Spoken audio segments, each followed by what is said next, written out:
What's up everybody, welcome back to Garage Gym Gains. I am Ricky and today we're talking about Rogue's Calibrated Competition Plates.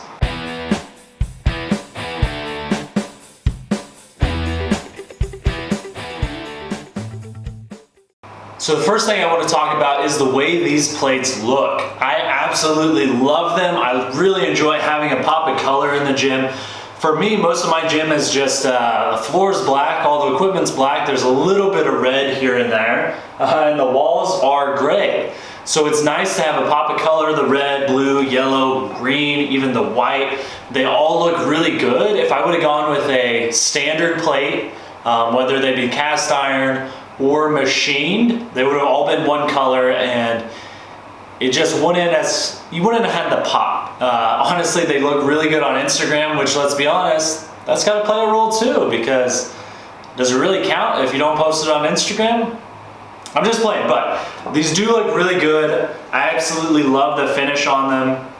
It's not the most durable finish in the world, but even once they get a little worn in, they still look really good, at least in my opinion. The next thing to consider is the accuracy of the plates themselves. So I believe on Rogue's website, they're guaranteed to 20 grams, which if you don't know the metric system, that's not very much. It's like 20 paper clips, so that's super accurate. So if it's 25 pounds, it's gonna be 25 pounds plus or minus at the most 20 grams, most likely less than that.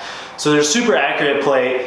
Some of the cheaper cast iron versions, or some of the cheaper cast iron variants rather, can be even 2 to 3 pounds off, if not more, on the 45-pound plates. And that doesn't sound like a big deal. You're thinking, oh, well, if they're heavy plates, then you're gonna be getting stronger, and then by the time you get to a competition, if you compete, the weights are gonna be lighter.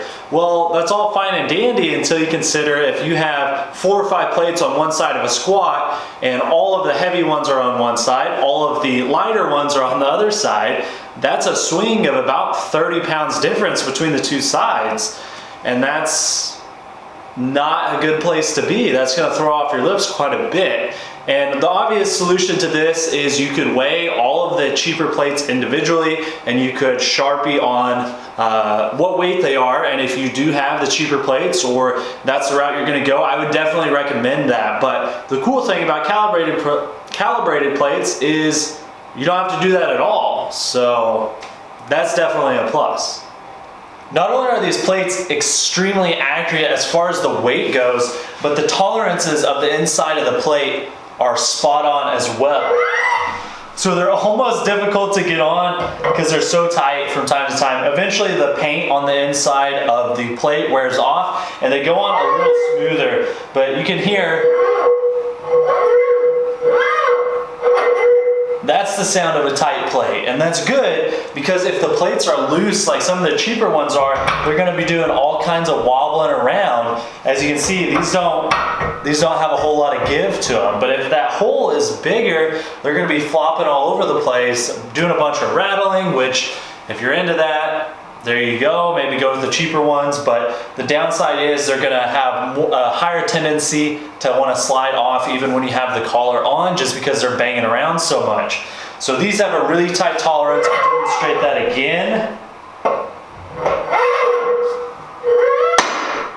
I actually really enjoy the sound of them coming on and off. But yeah, that's definitely a plus to have the tight tolerances.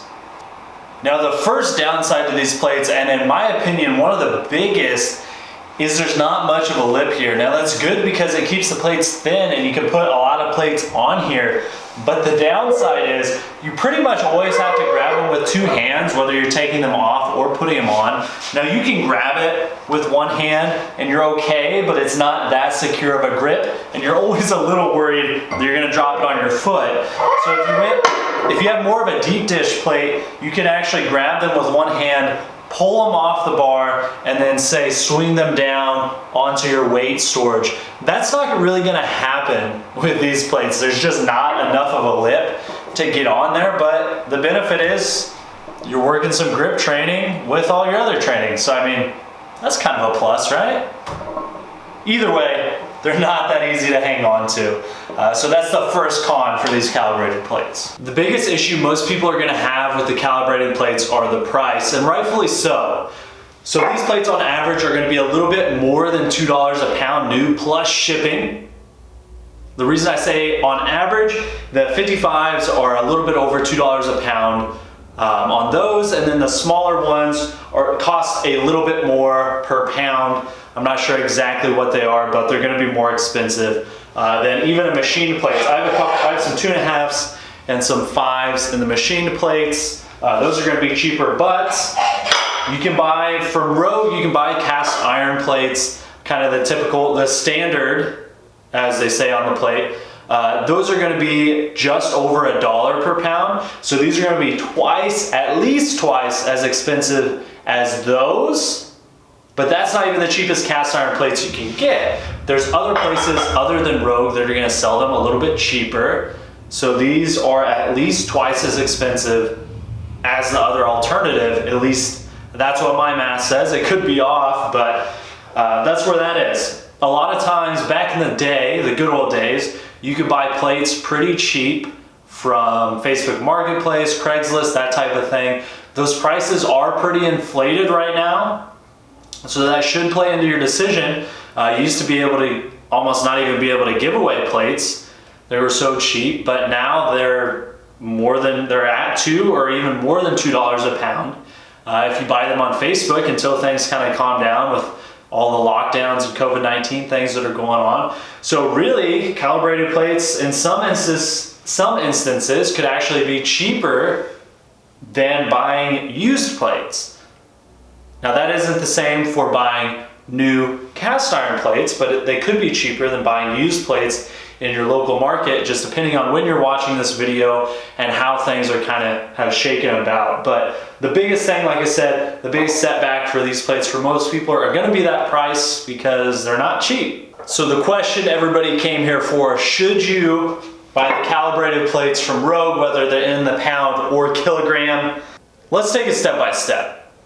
If your budget allows it, obviously, and you're a power lifter, yes, I suggest you get the calibrated plates if you want them. Now, they're not gonna make you stronger because they're calibrated plates. Everybody says, oh, cast iron is good enough for Brian Shaw, why wouldn't it be good enough for me? Well, if Brian Shaw wanted calibrated plates, I'm sure he would have calibrated plates. He just doesn't want them. He likes regular plates. But the thing is, they're not gonna make you stronger. However, if you compete in powerlifting, you're gonna be more used to the weight, or used to the way the weight looks at least, and we'll get to that in a second, on competition day. So if you're at say a CrossFit gym, all they have is those thick bumpers and you're gonna squat 405. That's pretty much all the weight that's gonna fit on the bar. It's gonna fill up pretty much the whole sleeve with 4 of those bumpers. Now, if you are on a squat bar that's 55 pounds and you put 3 reds on there, you're already at 385. So then add another one of these itty bitty little 10s, you're at 405, and it's gonna throw you off a little bit. If you're used to 405 having a whole bar filled, and then you walk up there on the platform at competition day, and it's taking up maybe the space of about 1.5 bumper plates, it just kind of throws you off a little bit. Not saying it's either good nor bad, it's different. So you will be more used to, or more ready for competition day if you're already used to using calibrated plates at your house or at your gym. But that's not to say it's gonna make you perform any better. You'll just be more used to it. The other way I suggest these calibrated plates, again, obviously if your budget allows and you already have other things in your gym that you want and you're not necessarily sacrificing other equipment that you could be buying just to get the calibrated plates. If you want a pop of color in your gym, kind of like I did, I think these look really cool, they're fun. And honestly, I just enjoy using them. I enjoy it every time I put one on the bar. And if you think you're gonna fall into that category, then I say absolutely go for it. Now, if you are a power lifter or you wanna get into powerlifting and you can't afford the calibrated plates, don't feel bad about it. Don't think that that's gonna affect your progress in any way at all. Your progress is gonna be the exact same using whatever plates you can get, assuming they're the correct size. Some of the fitness gear plates, the cheaper ones, are a little bit shorter, so it throws off your deadlifts and such. Just, it's gonna make it so you're not really used to it pulling on a regular bar. When the time comes, you're gonna be used to it being a little bit shorter, which some say that could even be an advantage because it's almost like you're doing a deficit pull all the time. Now, I like to practice the way I'm gonna perform, so I wouldn't want the height difference, but if that's the only thing you can get started with, absolutely do it. Don't feel like you have to get the calibrated plates, otherwise, oh, if I can't get those, I might as well not train. That doesn't make any sense. Just start with what you can get, and then eventually save up some money. If you decide it's something that you want, go ahead and purchase them once you have that money saved up. But obviously, if your budget doesn't allow, just get whatever fits in your budget. Don't think you have to have these because that's what people on Instagram have, because that's totally not the case. Other thing is, if you just like the way that some of the other plates look, I really like the Rogue 6 shooters. They're machined plates. They just dropped a deep dish plate that I think looks fantastic. They even have 100 pounds. I don't know, maybe if those would have dropped earlier, I might have gone with those instead of the calibrated plates. Really just, it comes down to buying what you want, buying what you're gonna enjoy, and if it helps you stay motivated to have some cool plates out here calling your name, then go for it if the budget allows. All right, hopefully this video helped you make your decision on whether or not you wanted to buy calibrated plates from Rogue or really any other brand. They're all gonna be pretty similar. But if it did help you or you found it entertaining, hit the thumbs up and subscribe if you haven't already. There's a lot more coming for the Garage Gym Gains world. Make sure you follow us on Instagram, garage_gym_gains. Right now we're posting a lot of other people's content, kind of helping get their transformations out there, their garage gym transformations, that is. But we're gonna have a lot more original content coming as well to go along with that. So, like I said, like and subscribe to this video. Hit the link in the description to go to the Instagram and follow us there. We would really appreciate it. But until next time, that's all we got.